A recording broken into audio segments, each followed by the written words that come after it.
Hey, everybody. So you know who I am. I'm Kendall Bonner, and I know you know who this wonderful lady is. And if you don't know, you need to know. And this is Melissa Sophia. Hello. Yes, she is the founder and broker of the Avenue Home Collective, which she started in 2012. Locally in San Diego, California.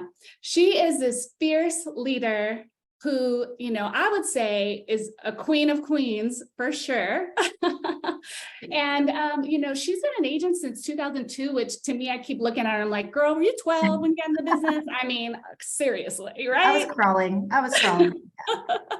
So, she's got 20 years in and looks like she's 25. So she's got to share that secret maybe with us too, but she has such an amazing story. And one of the things that I'm so grateful for is that I get to be her friend and I get to call her friend. And I was so grateful when I reached out to you and you said yes to this conversation and going on this little mini adventure with me. So thank you, Melissa. I appreciate you. Absolutely. Anything that you do, Kendall, I am 100% on board. I feel the same way about you, Queen of Queens. And the thing that I love about you the most is you are always about highlighting other women, highlighting other people, figuring out how to serve and educate. And like anybody who is all about that, I roll with you. So. Right. I think that's why we vibe.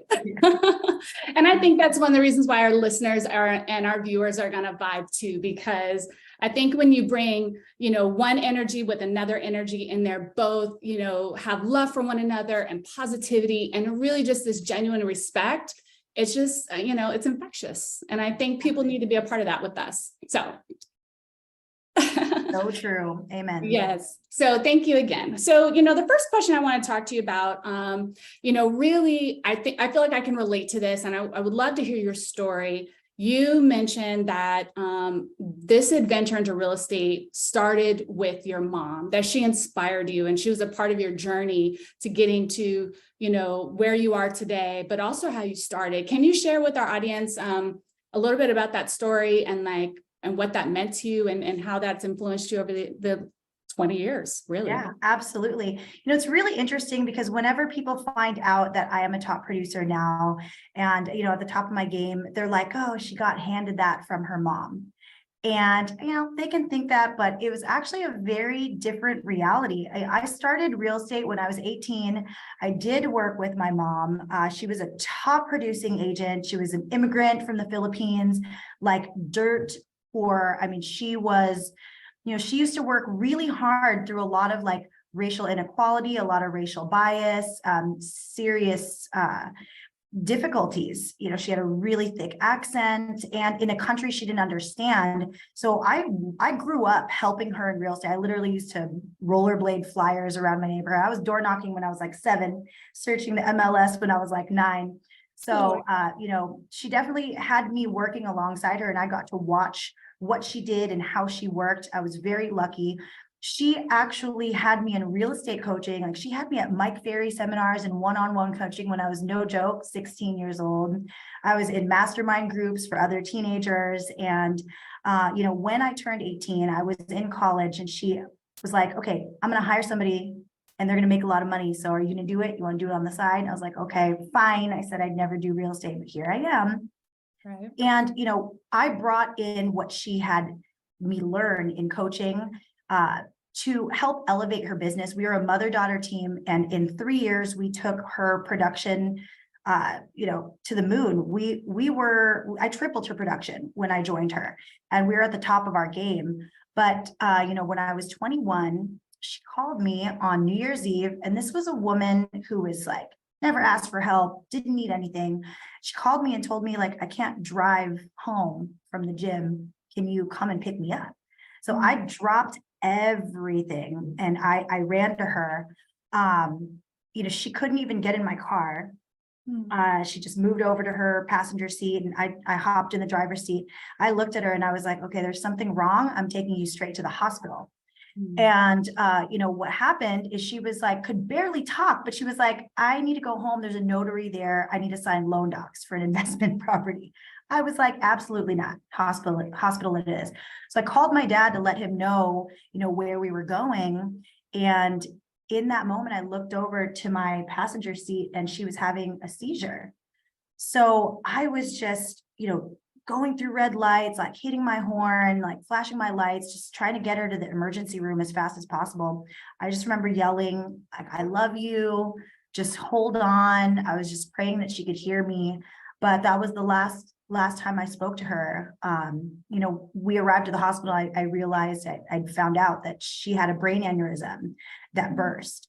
So, in that moment, I lost my best friend, my business partner, my mentor, my mom.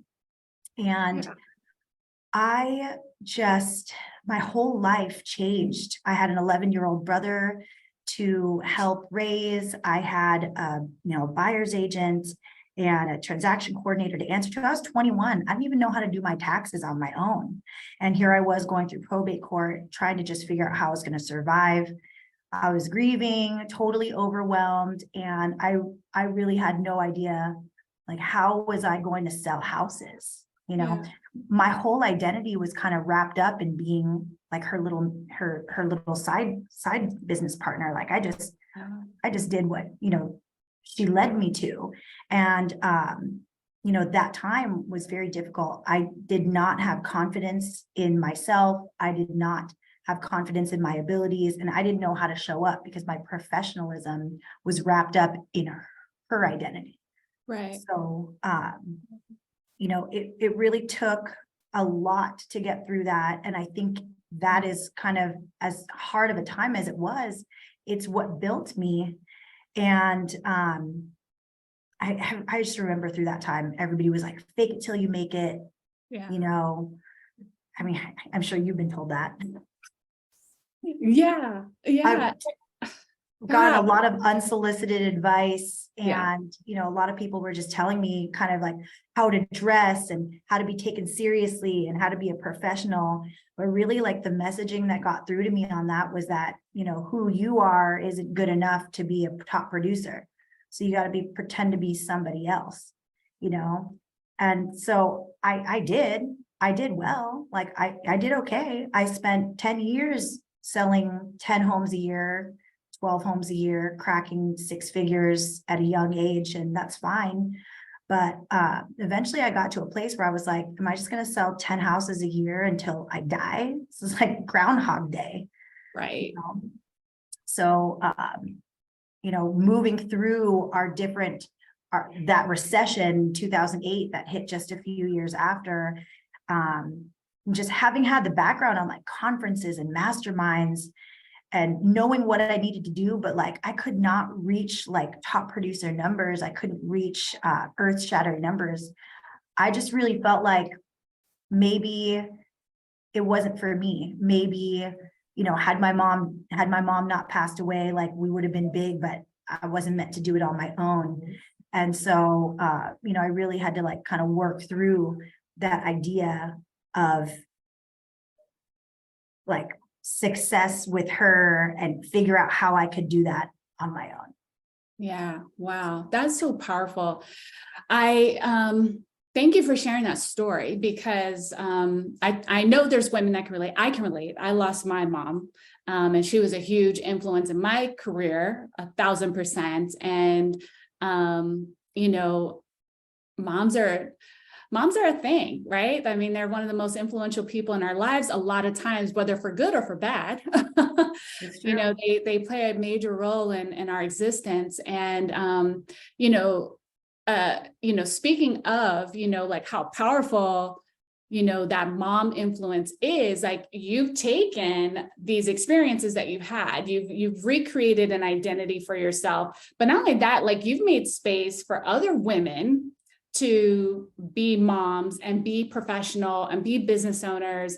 It's my understanding that, you started some groups called the Mompreneur Meetup and Momcation events. I mean, I imagine your mom inspired these things too, but like, tell us a little bit about that and like how those groups work, how you came up with these ideas and like their relevancy to other moms. Like, tell us a little bit about that, like what you envisioned. Yeah, definitely. I just, as I was growing through real estate, as I was growing a successful business and raising my kids, I mean, I was the primary child caregiver. My husband worked full time, so I was the one waking up, getting them ready for school, getting all the kids in the car, picking them up after school, doing sports, Right. and running a real estate business. I was like, nursing newborns and lugging toddlers to open houses. So I knew really deeply how difficult it was for women who were stepping into a motherhood role to kind of have a loss of sense of themselves, start to lose their identity in business, start to lose confidence in their ability to have a full-fledged, full-time business or even a side hustle. Because as you get into the identity of motherhood, you start to like in that moment of giving to your children, you start to lose like, okay, where do they end and where do I start? And what right do I have to like put my dreams as a priority too, in addition to my family? Like mom guilt was so real. And I was seeing my friends and, just people around me start to suffer mentally, emotionally, and kind of lose hope. Mm-hmm. So, as I would have lunches and as I would have like meetings with women, they're like, man, like, how are you doing it? Like, how are you being a mom, a good one, and also prioritizing and creating a business? And I had realized that, myself and some of my really great friends and mentors had kind of carved out a place where we could be both, just by creating an awareness of what our priorities are, by creating more efficiency in our time throughout the day, by leaning on our village and additional resources, and kind of learning how to get really great with our time, with our schedule, with our understanding of what we really want in life. I think one of the biggest things that women and people do is that we start to identify other people's idea of success and adopt it as our own. And I think that can lead to a lot of unhappiness. I spent a lot of time chasing somebody else's idea of successful. And, that kind of made me lose sight of what I really wanted in life. I think the thing that prevents most people from achieving happiness, achieving fulfillment, achieving success is their inability to identify, like, what is it really that I want? What is my ultimate goal? Like, what do I want my day-to-day to look like? And if that is not aligning with what you are doing with your schedule on a daily basis, you're going to eventually get to a place where you are just unhappy, unfulfilled, no matter what amount of money or, different like levels Accolades. of success. Yeah, accolades, like you're just not going to feel that fulfillment, right? So I wanted to take what I had learned and give other women the tools and the resources to be able to have confidence in themselves, to be able to have some clarity in their goals, to have the ability to make more efficiency in their life, and to do it in a place where they had other women who would support them, have similar goals, have similar struggles, and kind of share. Because, I really feel like the whole point of this life is to share what you know and to help other people kind of break through their darkness and be that guiding light. So that's where I found fulfillment. And I just did it because I was like, women need to know you can do this. And other people are going through it too. Yeah, I mean, and you said it earlier too, it's like about like creating and finding a tribe, right? Yes. Finding other like-minded individuals who you can relate to both personally, professionally, socially, with both the wins and the challenges, right? And that's one of the reasons why I love our real estate community, right? And some of the communities that you and I both are members of, and that we, like our Inman family, right? Like, I mean, and Woman Up, like those communities are so meaningful to us. And not only do you love being a part of them, and learning from the other females around you, but, it's also important to give back too, Yes. right? So Well, speaking of, and yeah, I think, and just to touch on that really quickly, gosh, I was listening to a podcast. I think it was like Lewis Howes and Ed Milet the other day. And they talk about how, you know, a lot of people were chasing success, yeah, and, you know, you can reach what you had considered as success and still feel unfulfilled. And really what we are chasing is greatness. And greatness is your ability to use your successes to uplift other people and to uplift communities. And you know, if you are feeling like unfulfilled and reaching success, maybe you should look at how you can uplift communities and uplift your tribe. yeah. So perfect segue into like one of the next thoughts I have before we even really get into the meat of what I want to talk to you about, which is your give back. Like you are constantly giving back. And one of the communities that I know you are heavily involved in, and I really respect and admire, is AREAA, right? And AREAA is, you know, the Asian Real Estate Association of America, and that's AREAA, right? For Right. those of you listening that maybe don't know. And what I love about AREAA is I've seen diversity within AREAA. It's not just Asian Americans in AREAA.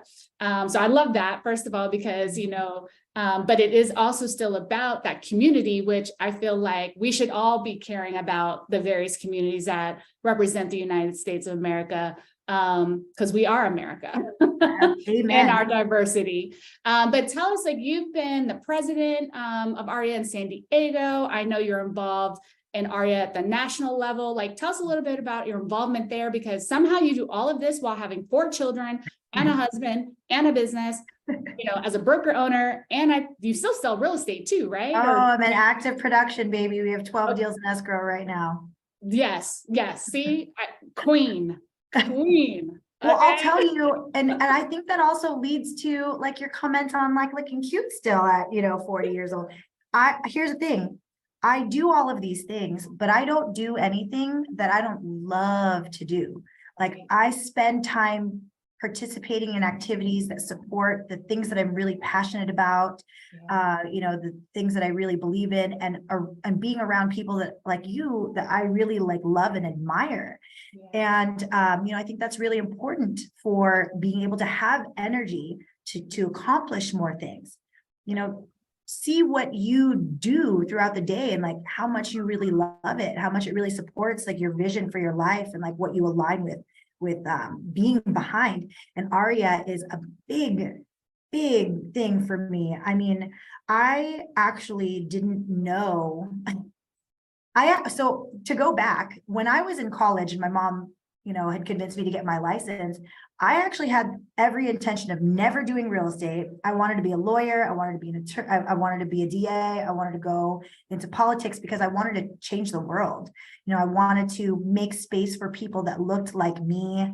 You know, I remember being in 5th grade and I said I wanted to be the president of the United States of America. And they were like, but you're Asian and you're a girl. And I was like, and I remember for years, like believing that, like I can't be a politician because I'm not like white or a guy.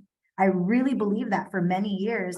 And so when I found the AREAA organization and I realized that they were trying to change the laws, trying to, you know, find ways to create more homeownership opportunities for the AAPI community, and what they really did at a national and local and state level to help people, actual buyers, I was mind blown because I was like, wow, this combines my job and my passion to actually help my community.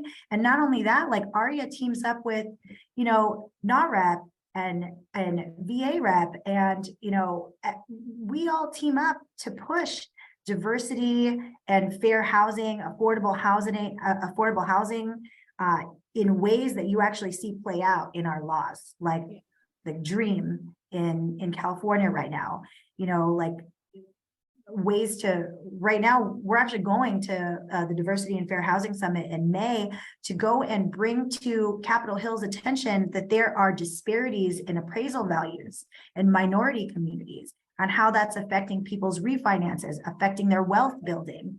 I mean, so to have found a community that is really helping push our laws forward to support what our communities really need was a big game changer for me. And I'm so proud to be a part of it. That's powerful. And I really respect when, we as real estate professionals decide to not just do our job at a high level, but like serve regardless of opportunity, because the reality is that home ownership it's a basic necessity and need, but it's also one of the most elusive things for members of our communities and in our country. And like, it's sad. Like I spoke at Disconnect last month and back in March, and I was talking about what could happen after, if these lawsuits, DOJ and all that stuff. We're not gonna talk about that today, but what happens after that? Other podcast. That's a whole nother conversation, 1,000%. But what happens after that? And one of the things that I talked about was if we can't make getting representation for home ownership even more difficult, because all that's going to do is increase the gap of the wealth gap between, white American families and minority families, and just how tragic it is. Like when you do the homework and the research, it's like sincerely tragic, right? Oh. It's heartbreaking. But if we don't choose to know that stuff, if we try to continue to turn a cheek or a blind eye to those challenges, are we really doing the best things that we can do for our community? Are we not doing a disservice? And so I just love that there's these organizations out there that, people can choose to participate in and really make a real difference. Absolutely. I think it was a shock to me. I mean, I had been in the business for almost 20 years and I had no idea. Like I could feel like, some people can't qualify, some people can qualify. When I looked at the numbers and I looked at the data and I was like, wait, our income levels are here, our educational levels are here, our credit scores are here, and homeownership is down here. Right. In comparison to white Americans, all across the board for all of our minority communities, Hispanics, Blacks, AAPI, like I was just like, why? Yeah. And being in the industry and serving these communities, I literally did the biggest deep dive and I was like, I need to understand why that is. Yeah. What is stopping us? Is it an education thing? Is it an access thing? Is it a language issue? And what we figured out is there's a lot of systemic problems involved, and they're only now in 2023 starting to identify, oh, there's an issue here. There's an issue here that doesn't make sense. What is it about our programs? What is it about our the way that we provide loan approvals, the way that we provide appraisals, the way that we educate consumers, the way that our funding, like people have been voting for all of these programs to increase like funding, but then there's like a gap in like how it's handed out. There's a lack of education in how people can access it that really need these programs. Like people think we're making moves, but there's so much still left to do. There's a lot of work. So if you are passionate about making like an American dream happen for everyone, please get involved in your local trade organizations, because there are people out there like us who are making it happen. And we just need awareness and support.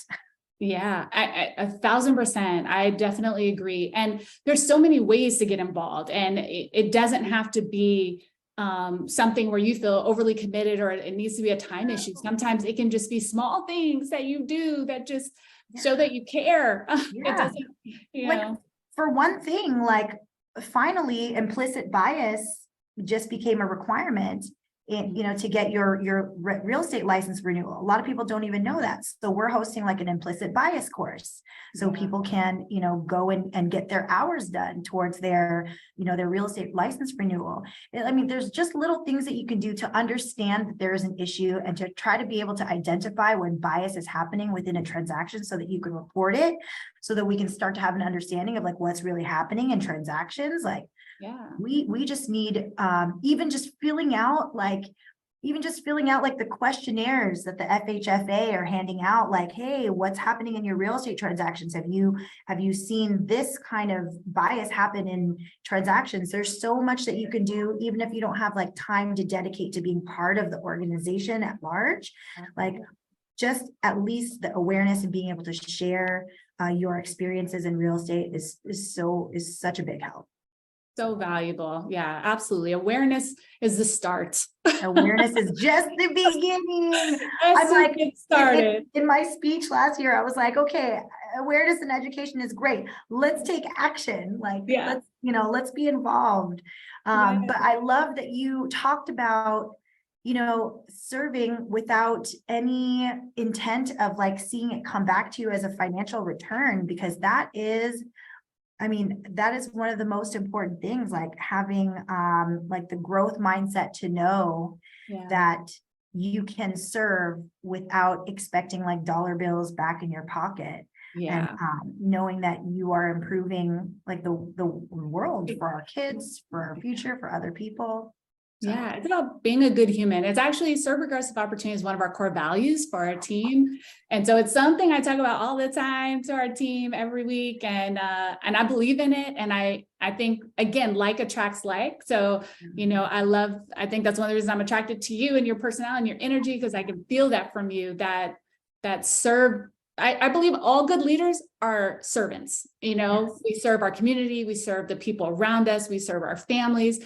We serve the people that entrust us with, guiding them through whether it's a real estate transaction or becoming a licensee or becoming another top producer in the industry as brokers and leaders of other of our peers and colleagues and stuff. So definitely respect that.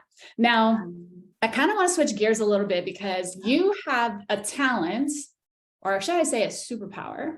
You have a superpower. That's what I'm going to give it to you. I'm going to give it to you as a superpower. You have a superpower that I really, really respect and love. And I feel like it's something that it's actually very subtle, but super powerful and effective. And I think that it's something that I think other real estate professionals, colleagues, business owners, leaders, it's something they need to tap into.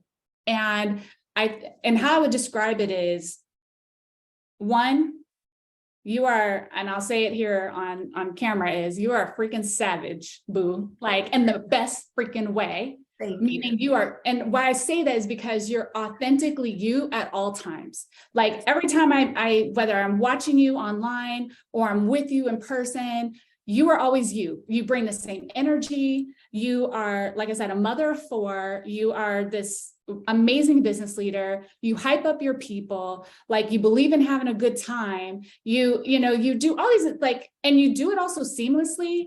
And it's so authentic and I just have so much respect for it, because I think that a lot of people, myself included, right? Like at home, I tell people all the time, I'm so boring at home, like legit boring.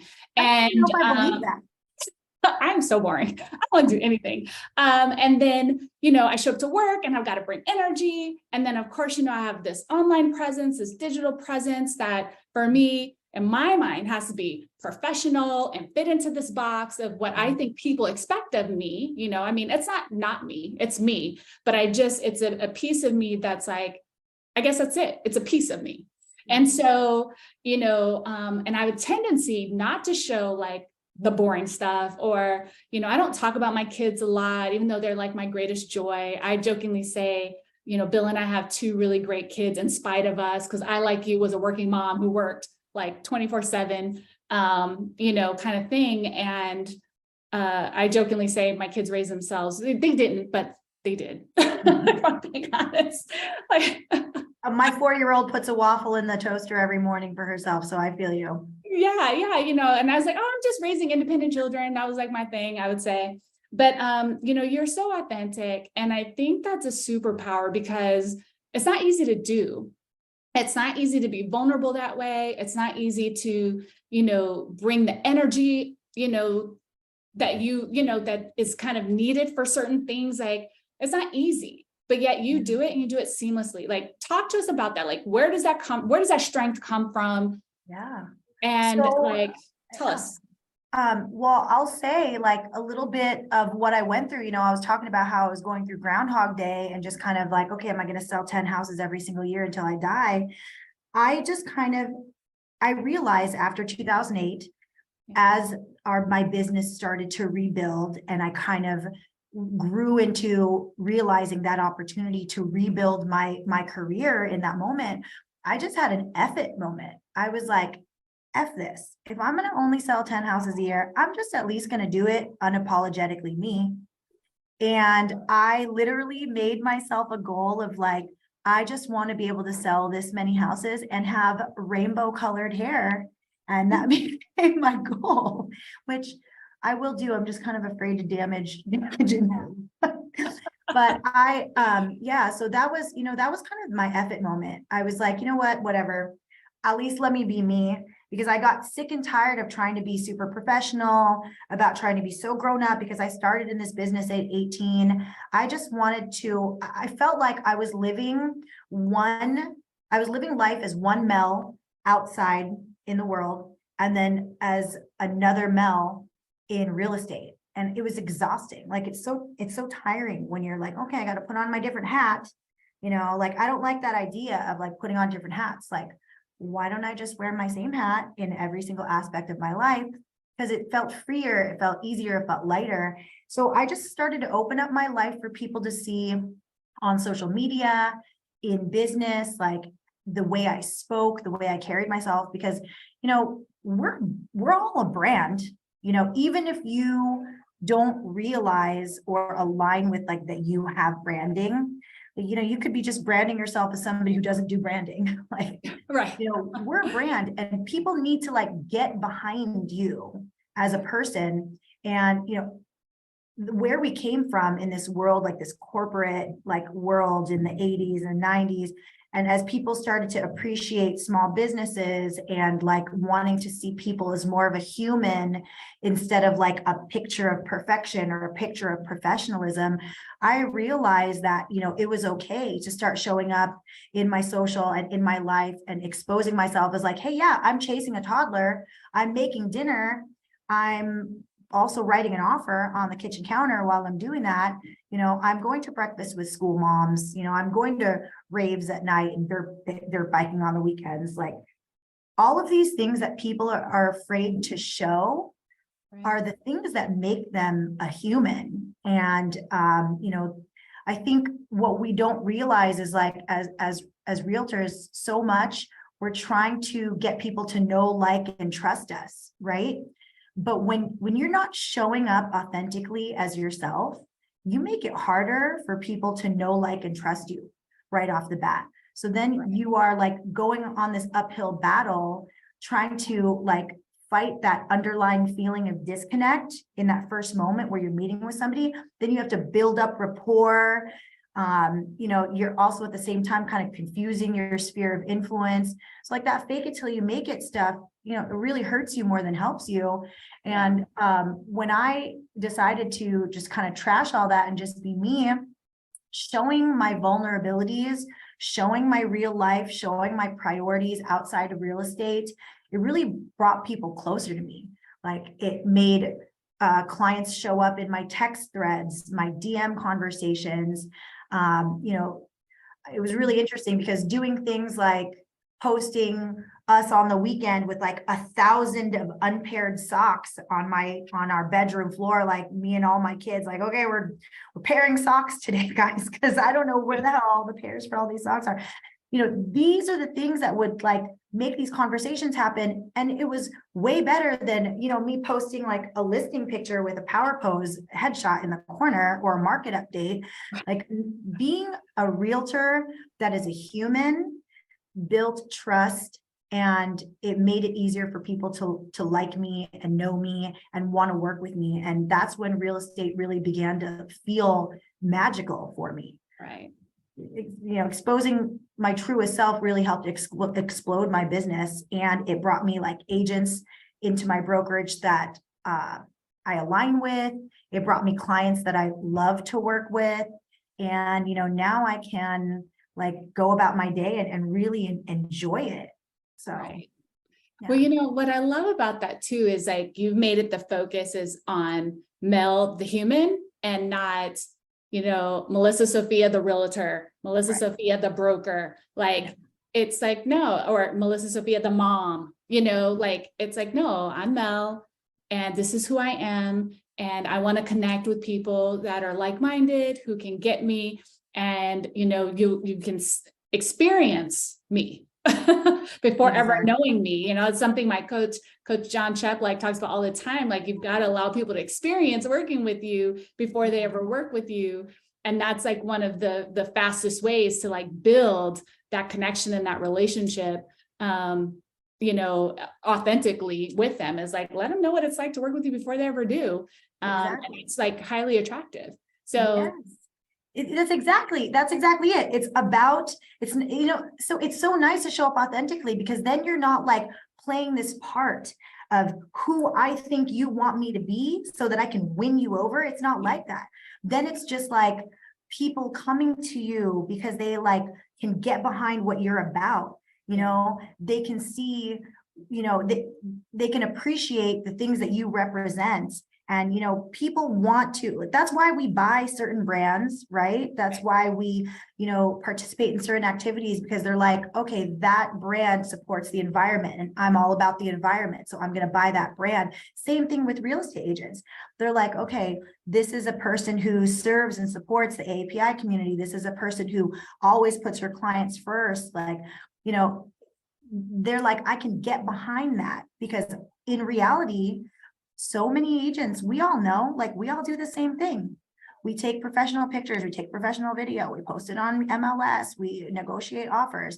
And, some people are better at certain aspects of the transaction, but at large, we have the same job. So what separates us from the next person, and I think my practice of showing up authentically, when I started to like tear it down, that was a big part of it. Like when I say show up authentically, people are like, okay, that's great, but how do I do that?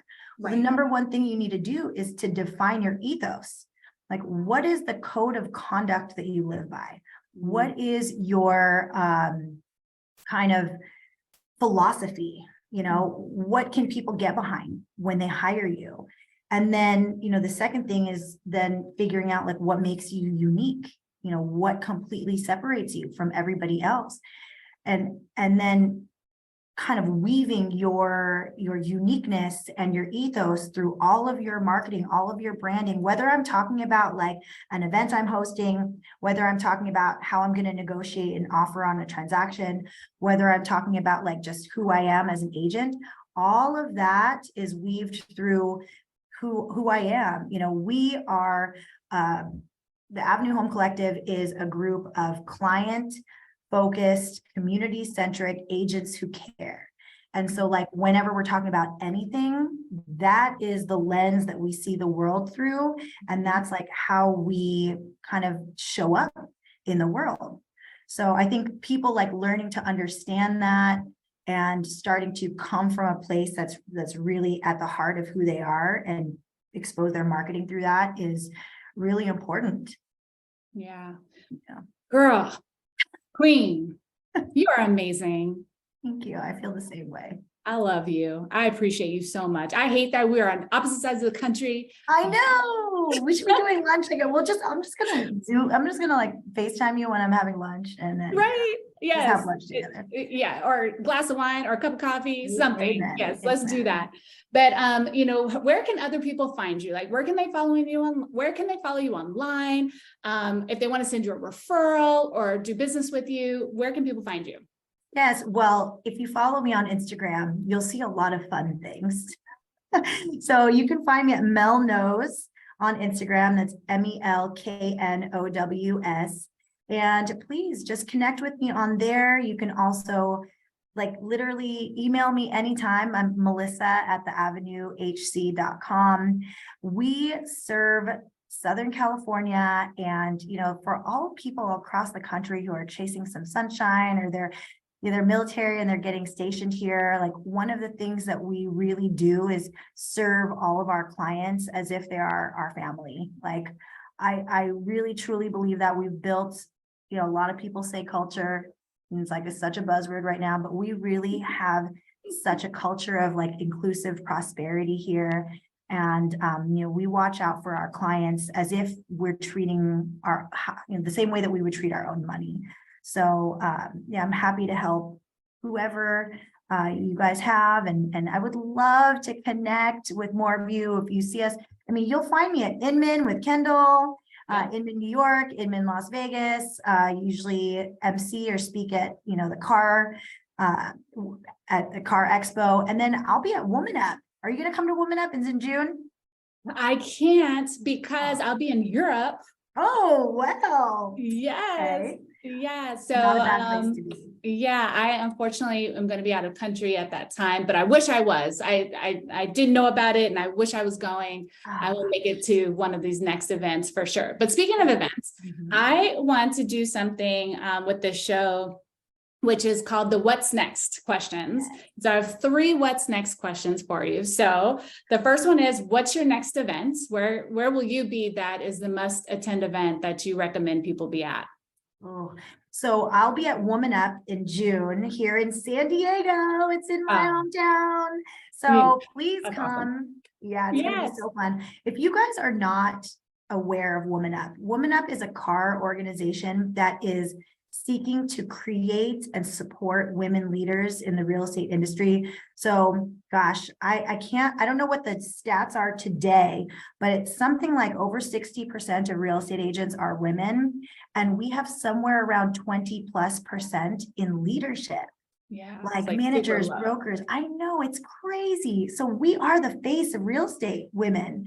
And yet we're not stepping up into leadership as much as we should. And so this group supports and creates women leaders, and the way that they create their events it's so amazing, because not only are you getting like the nuggets of wisdom that you get at other conferences, but you get the story of like what made women realize that. What was their big aha moment? Like, what did that look like? What did that feel like? And you can really like see and identify yourself in these stories. It's very, very powerful. One of my favorite events of the year. Yes, I 1000% agree with you. And just for you guys, if you don't know, CAR is CAR for California Association of Realtors. That's where it started, but they've expanded their network with Woman Up all over the country, and which I think is pretty powerful. Okay, so that's your next event. What's your next project? Do you have a fun project that you're working on right now? Yeah, we actually have a couple of fun projects. I have a book coming out, and it's going to be like the tacticals and the practicals behind showing up authentically in business. So it is a lot to do of like how you do make this business magically appear just by being you.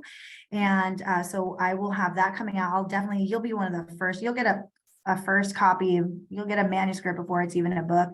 And we're actually also starting another business that is going to seek to help make real estate agents just absolutely powerful within their transactions and read all of the fine print for agents and directly serve our clients to the best of their ability. It's going to be like a risk management service. So that's another fun project. I mean, in addition to showing up authentically, I think it's really important for real estate agents to be the top expert that their clients can possibly hire. Like, it's not enough to just be yourself. You actually have to go out and try to be the best person to serve your clients and, improve the services that you provide. So that's another thing that I'm growing.